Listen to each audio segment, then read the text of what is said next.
Hello guys! Hello para to sa lahat ng Virgo. Alamin natin kung anong messages, vibration, gabay energy para sa lahat. By general reading, pwede kang makaresonate. Gamitin mo ngayong intuition sa panonood. Okay. First card natin, Virgo, is house. Number 4. Stability siya. Tingnan natin yung second deck mo.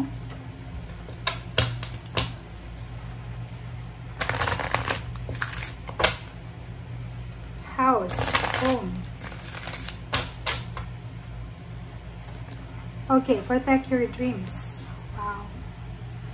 Okay, first card mo dito, Virgo, is number 4, house. And yung second card natin is dreams. Protect your dreams. Dito sa barahang to, nakikita ko sa'yo dito, Virgo, ang dami-dami mong plano para sa pamilya mo. Para sa security and balance ng pamilya. So, ibig sabihin yan, marami kang mga gustong mangyari, like sa parents mo, sa siblings mo, or pwedeng sa pamilya mo.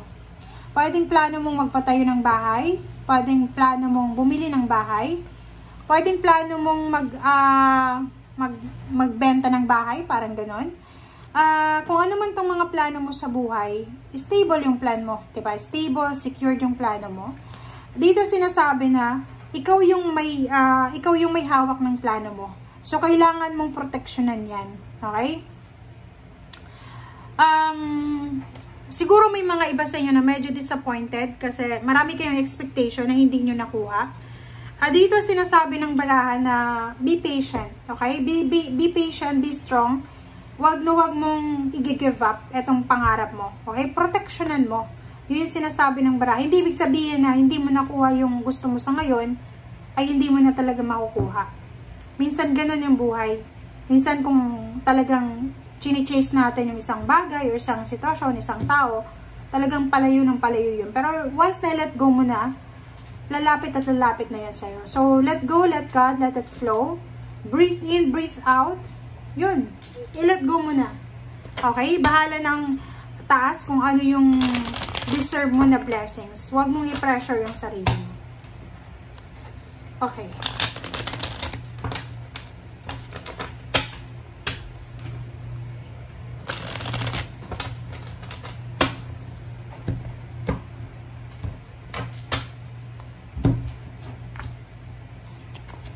Wow.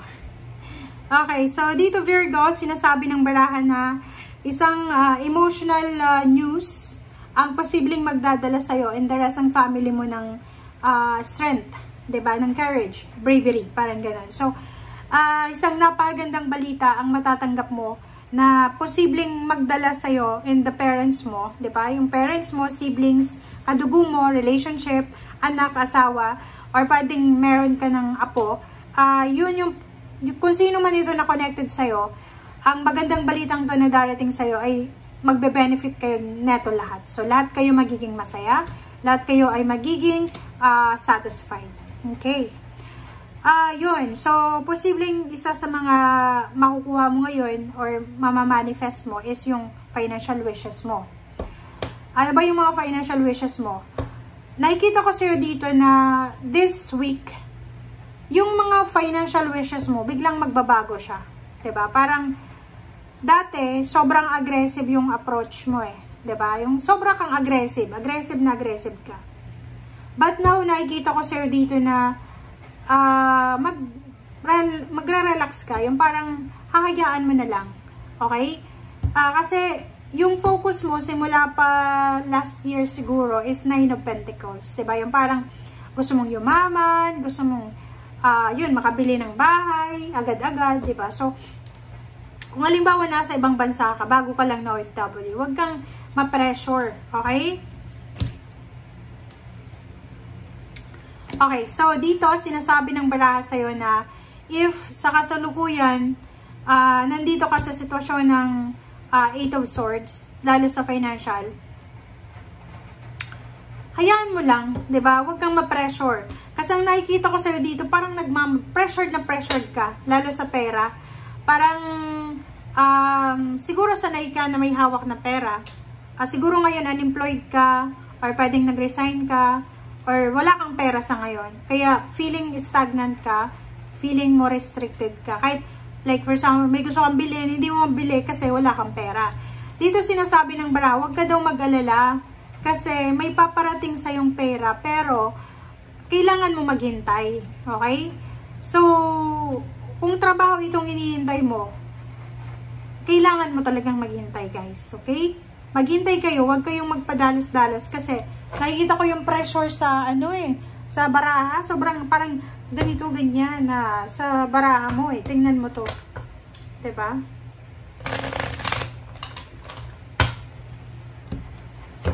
Huwag magmamadali, huwag sayangin yung like yun nga 'di ba, yung sinasabi sa tarot na pag halimbawa feeling mo hindi pumapabor sa iyo yung takbo ng mundo, ng universe. Gamitin mo yung oras na yon na like feeling mo failure yon. Gamitin mo yung failure mo para magpahinga, 'di ba? Mag-enjoy, magpahinga.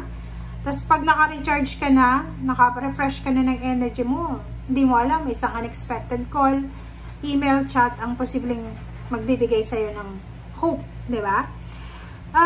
Dito sinasabi na if you're single or married or in a relationship, tapos may isang tao na magpapahiwatig sa iyo ng pagmamahal, pag-isipan mo mabuti. Okay?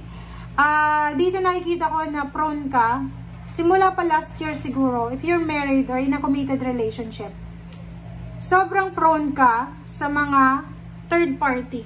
Sobrang prone ka sa mga cheating, parang ganun. So, nakikita ko siya dito na nandito yung The Hermit.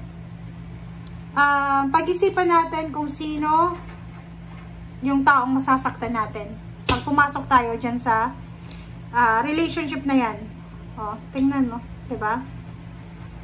Kasi diba, yung temptation talaga, minsan nga, diba, dahil sa third party, maraming iniiwan na pamilya. Kaso lang, huli na ang lahat. Diba? Ingat ka. Kasi pag ikaw yung na-involve sa third party, maraming tao yung masasaktan mo. Maraming tao yung iiyak. Marami kang taong masasaktan. Okay? And last two cards natin. So, nakikita ko sa'yo dito, Virgo, na yung linggong ito ay talagang strategize to eh. Mag-strategize ka kung paano magiging balanse yung pera mo. Nakikita ko sa'yo dito na may direction ka, may journey kang tinatahak ngayon. Yung parang may direction ka, may sarili kang direction na gustong sundan. Pathway ba? Parang gano'n. Ay yung pathway na yon, nakikita ko naman na suportado ka ng pamilya mo, suportado ka ng mga nagmamahal sa'yo. So, tuloy mo lang kung halimbawa na hindi mo alam, baka doon ka sa swertehan sa pathway na yan na tinatahak mo. Diba? Isipin mo na may mga tao na nagmamahal sa'yo. You have your family, you have your friends, you have your loved ones na suportado ka sa kahit anong mangyari sa'yo. Okay? Thank you guys for watching and see you again. Bye!